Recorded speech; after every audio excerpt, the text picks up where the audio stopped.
নমস্কার, দেখছেন talk to Bangla. আমি অভিষেক রয়েছে আপনাদের সাথে। এই মুহূর্তে যে খবর নিয়ে উপস্থিত হয়েছে, ভারতবর্ষে বিভিন্ন রাজ্যগুলোর কি অবস্থা হয়েছে, কি দৈন্য দশা হয়েছে শুধুমাত্র ফ্রি স্কিম দিতে গিয়ে, সেটা এই মুহূর্তে দৈনিক ভাস্কর তারা একদম ফ্রন্ট পেজে ছাপিয়েছে। এবং সেই খবরটা চোখে পড়তে আমরা ভাবলাম যে আপনাদের সামনে একবার রাখি, যে বিজেপি যে বিভিন্ন রাজ্যে জয়ের পথ হিসাবে একমাত্র বেছে নিয়েছে যে ভোটের আগে কিছু টাকা দিয়ে দেওয়া। কোনো ধরনের কোনো স্কিম, সরকারি স্কিম সারা 5 বছর ধরে তারা ব্যবহার করবে তেমন কিচ্ছু না। শুধুমাত্র ভোটের আগে কিছু থোক টাকা দিয়ে দিলেই বিহারের মতন রাজ্যে কিংবা মধ্যপ্রদেশের মতন রাজ্যে তারা জয় পেয়ে যাবে, সেইটা তারা স্কিম করে ফেলেছে এবং সেই পদ্ধতিটাই তারা বেছে নিয়েছে। কিন্তু তাতে রাজ্য সরকারগুলোর কি অবস্থা হচ্ছে আপনাদেরকে জানাই। এই মুহূর্তে বিহার দেউলিয়া হতে যাচ্ছে। বিহারের অবস্থা একদম দেউলিয়া স্টেট হিসেবে বিহারকে ঘোষণা করা হতে পারে আগামী যে নীতি আয়োগের যে রেজাল্টটা বেরোবে সেইটার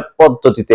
2025 সালে বিহারের ভোটের পর এই মুহূর্তে বিহারের কোষাগারের ভয়ঙ্কর অবস্থা। তার কারণ 10,000 টাকা করে যেভাবে মহিলা সশক্তিকরণের জন্য টাকাগুলো দেওয়া হয়েছে ভোটের আগে, এবং সেই টাকার পরিমাণ যে পরিমাণ পর্যায়ে পৌঁছেছে সেটা বিহারের সামগ্রিক যে বাজেট তার 25% বেশি।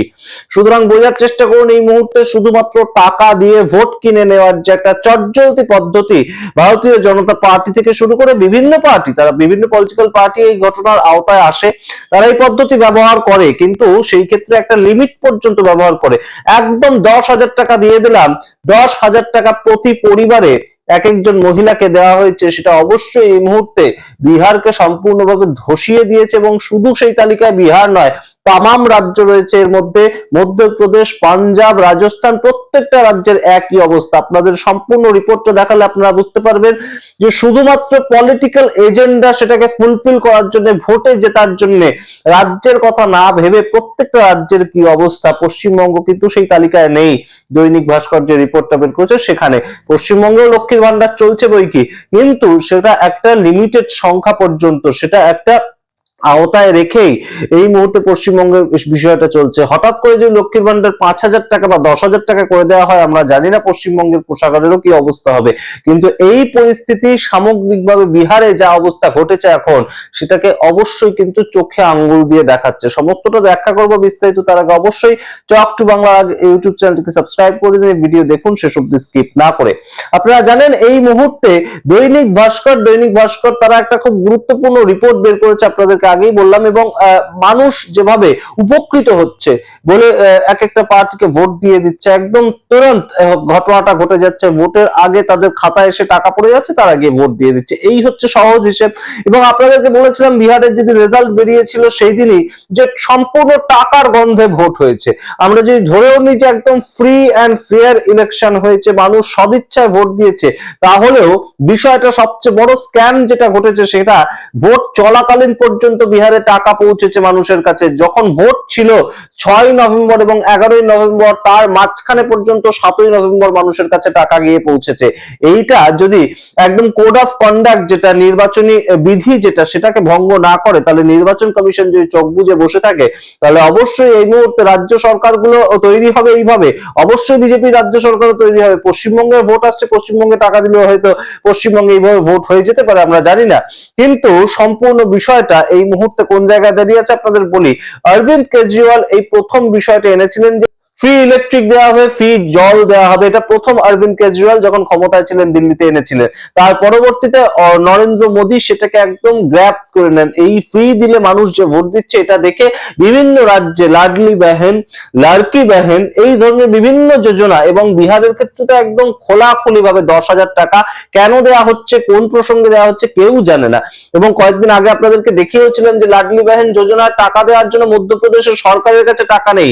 মধ্যপ্রদেশের সরকার বলেছিল 3,000 টাকা করে দেওয়া হবে, সেই টাকা এখনো পর্যন্ত 1,000 টাকা আর 1,500 টাকা করে দেওয়া হচ্ছে। তার বেশি দেওয়ার মতন তাদের টাকা নেই। তাই জন্য অমিত শাহের সভায় গিয়ে কিছু মহিলা মধ্যপ্রদেশে রীতিমতন প্রতিবাদ জানিয়েছেন যে আমাদের যে টাকাটা পাওয়ার কথা সেটা কোথায় গেল। ভোটের আগে তো বলা হয়েছিল 2023 সালে, তাহলে এখন আমরা পেলাম না কেন। এর পরবর্তীতে আপনাদেরকে জানাই যে এই মুহূর্তে বিহার শুধু নয়, বিহার সহ বিভিন্ন রাজ্য তাদের কাছে ইলেকট্রিক রাস্তা তৈরি এবং বাড়ি তৈরি করে দেওয়া, মানুষকে যে আবাস যোজনায় বাড়ি তৈরি করে দেওয়া হয় সেই টাকা টাকা দেওয়ার মতো তাদের কাছে পর্যন্ত টাকা নেই, এবং সমস্ত শুধুমাত্র বেতন দেওয়া, সরকারি কর্মীদের বেতন দিতে হয়, বিভিন্ন আধা সরকারি অর্থাৎ সরকার অ্যাফিলিয়েটেড, গভর্নমেন্ট অ্যাফিলিয়েটেড যে সমস্ত সংস্থা আছে সেই সমস্ত জায়গায় সরকারকে বেতন দিতে হয়, তার সঙ্গে পেনশন উপভোগী রয়েছেন তাদেরকে পেনশন দিতে হয়, পেনশনে ডিএ দিতে হয়, নর্মাল চাকরিজীবীদের ডিএ দিতে, ইত্যাদি ঘটনাগুলো ঘটানোর পরে এবং এই যোজনা ফ্রি যে যোজনাগুলো সেগুলোতে টাকা দেওয়ার পরে অন অ্যান এভারেজ এক একটা রাজ্যের হাতে সম্পূর্ণ যা তাদের আয় প্রত্যেক মাসে সেখানে মাত্র 20 to 25% বেঁচে থাকে। এবার এই 20 to 25% দিয়ে তাদেরকে রাস্তা বানাতে হবে, হাসপাতাল তৈরি করতে হবে, ইনফ্রাস্ট্রাকচার তৈরি করতে হবে, ইলেকট্রিক দিতে হবে, প্রচুর কাজ তাদেরকে করতে হবে এই 20% টাকার বিনিময়ে। কিন্তু সেই কাজটা করতে গিয়ে রাজ্য সরকারকে যেটা করতে হচ্ছে, একদম লাগাতার ধার নিতে হচ্ছে এবং কেন্দ্রীয় সরকারের থেকে ধার নিতে হচ্ছে। এবং অন্যান্য জায়গায় এই মুহূর্তে যেটা খবর উঠে এসছে, দেখুন পাঞ্জাব এই রিসেন্ট অক্টোবর মাসে মাত্র 20,000 কোটি টাকা, এক মাসে 20,000 কোটি টাকা ধার নিয়েছে। এছাড়া মধ্যপ্রদেশ 32,000 কোটি টাকা ধার নিয়েছে, এবং এই টাকাটা ধার নিয়েছে কেন?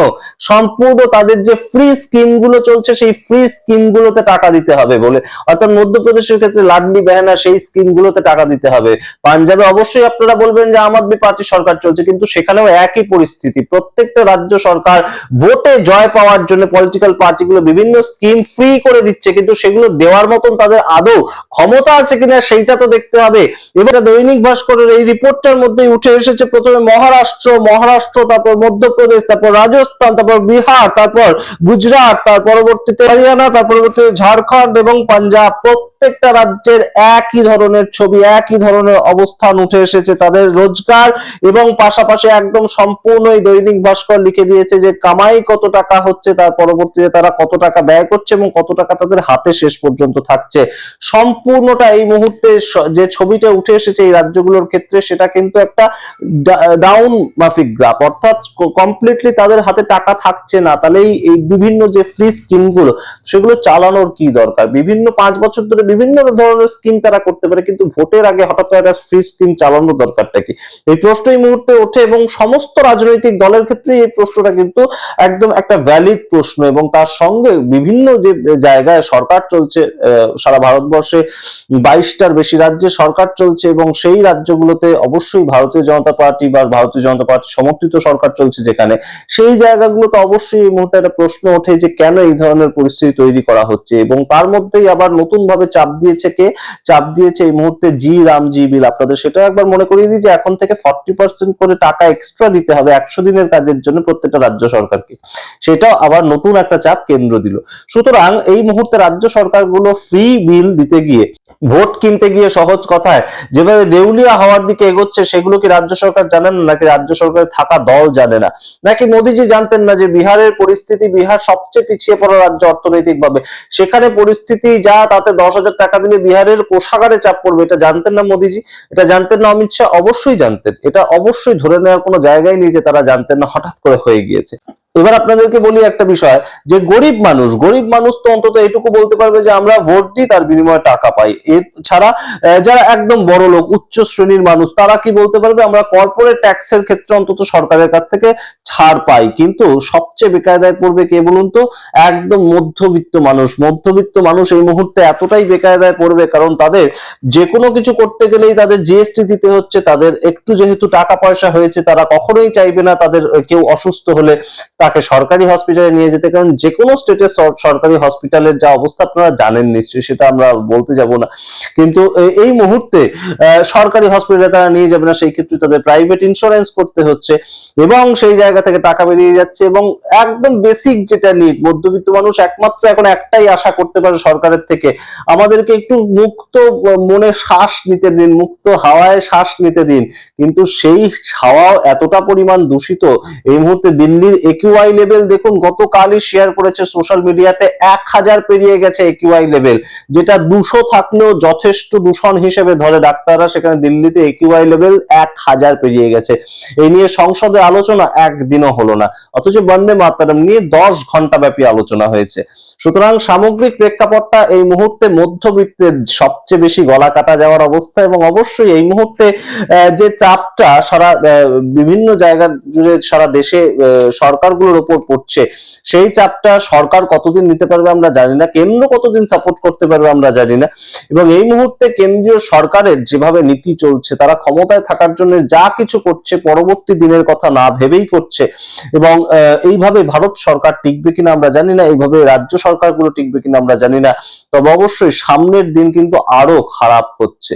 এই মুহূর্তে 10 বছর আগে এক একটা রাজ্যের যে ঋণ ছিল কেন্দ্রের কাছে, 10 বছরের মধ্যে কেন্দ্রের কাছে ঋণ সেটা এই পর্যায়ে গিয়ে পৌঁছেছে। অর্থাৎ কয়েক বছরের মধ্যে পলিটিক্স করার সম্পূর্ণ ভিত্তিটাই বদলে গিয়েছে। আপনারা ভাবতে পারেন 2000 সালে বা 2005 সালে বা 2010 সালে কোন রাজ্য সরকারের এরকম কোন স্কিম ছিল যে ফ্রিতে টাকা দেবে মানুষকে? কাজের ভিত্তিতে টাকা দিতে পারতো তারা, কিন্তু ফ্রিতে টাকা দেবে এই স্কিমটাই নতুন নিয়ে এসেছিলেন অরবিন্দ কেজরিওয়াল। তাও তিনি টাকা দিতেন না, তিনি ফ্রিতে ইলেকট্রিক দিতেন, ফ্রিতে ওয়াটার দিতেন, অর্থাৎ জল দিতেন। কিন্তু সেই জায়গাটা একদম সরাসরি ফ্রিতে টাকা মুখে গুঁজে দাও, একদম রসগোল্লার মতন ভোট কিনে নাও, রসগোল্লা খাইয়ে যেভাবে ভোট কিনে নেওয়া যায় সেইভাবে ভোট কিনে নাও। এই যে বিষয়টা এই মুহূর্তে কিন্তু ভাবার সময় এসেছে। দৈনিক ভাস্করের সম্পূর্ণ যে ফ্রন্ট পেজের রিপোর্টটা, সেটা আরো একবার এই কথাই কিন্তু তুলে ধরলো। এখন জানি না রাজ্য সরকারগুলো, নরেন্দ্র মোদী বা বিজেপির কোন নেতা এই খবর পড়েছেন কিনা, হিন্দিতেই খবর তো পড়েছেন কিনা আমরা জানি না। তবে এই মুহূর্তে অবশ্যই এই খবরটা গুরুত্বপূর্ণ। এই ঘটনা অত্যন্ত একটা অন্ধকার দিন, অন্ধকার ভবিষ্যতের দিকে আমাদেরকে নিয়ে যাচ্ছে। তাই জন্য আপনাদেরকে জানালাম। আপনারা আপনাদের মতামত কমেন্ট বক্সে কমেন্ট করুন। দেখতে থাকুন টক টু বাংলা। অবশ্যই টক টু বাংলা ইউটিউব চ্যানেলকে সাবস্ক্রাইব করে দিন। ধন্যবাদ।